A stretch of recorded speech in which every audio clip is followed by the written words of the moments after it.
السلام علیکم ورحمۃ اللہ وبرکاتہ۔ اعوذ باللہ من الشیطان الرجیم، بسم اللہ الرحمن الرحیم۔ رب اشرح لی صدری ویسر لی امری واحلل عقدۃ من لسانی یفقہوا قولی۔ ربی زدنی علما، اے رب میرے علم میں اضافہ فرما۔ سورہ بقرہ ایپیسوڈ 58 آیت نمبر 283 سے 284۔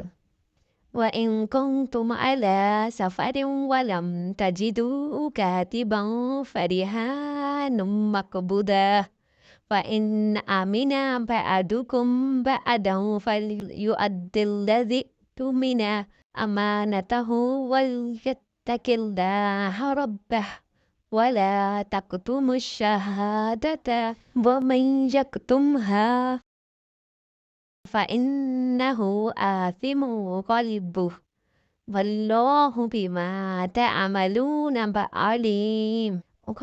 اور اگر تم سفر میں ہو اور لکھنے والا نہ پاؤ تو رہن قبضہ میں رکھ لیا کرو۔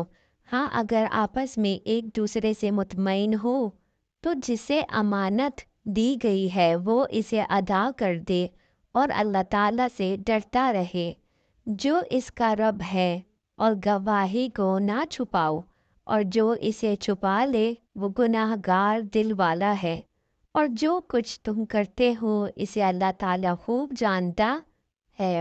And if you are on a journey and cannot find a script, then a security deposit should be taken, and if one of you entrusts another, then let him who is entrusted and discharge his trust faithfully, and let him fear Allah his Lord, and do not conceal testimony, for whoever conceals it, his heart indeed is indeed sinful, and Allah is knowing of what you do۔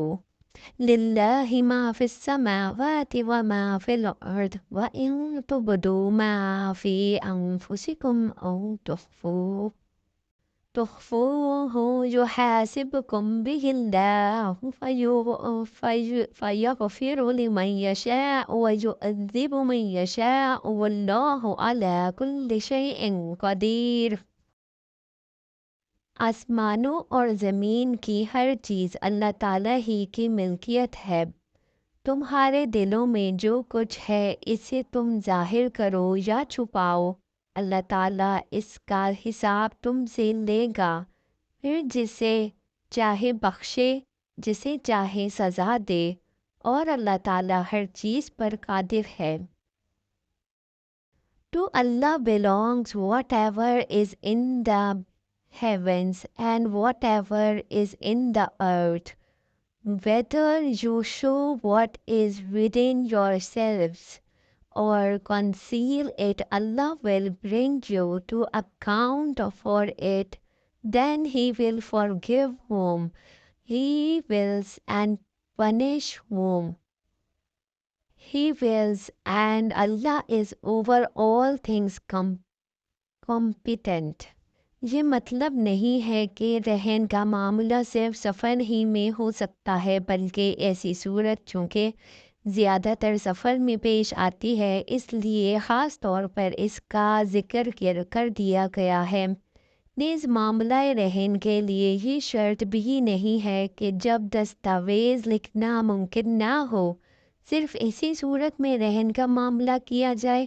اس کے علاوہ ایک صورت یہ بھی ہو سکتی ہے کہ جب محض دستاویز لکھنے پر کوئی قرض دینے کے لیے آمادہ نہ ہو تو قرض کا طالب اپنی کوئی چیز رہن رکھ کر روپیہ لے لے، لیکن قرآن مجید چونکہ اپنے پیرواؤں کو فیاضی کی تعلیم دینا چاہتا ہے، اور یہ بات بلند اخلاق سے فروتر ہے کہ ایک شخص مال رکھتا ہو اور وہ ایک ضرورت مند آدمی کو اس کی کوئی چیز رہن رکھے بغیر قرض نہ دے۔ اس لیے قرآن نے قصداً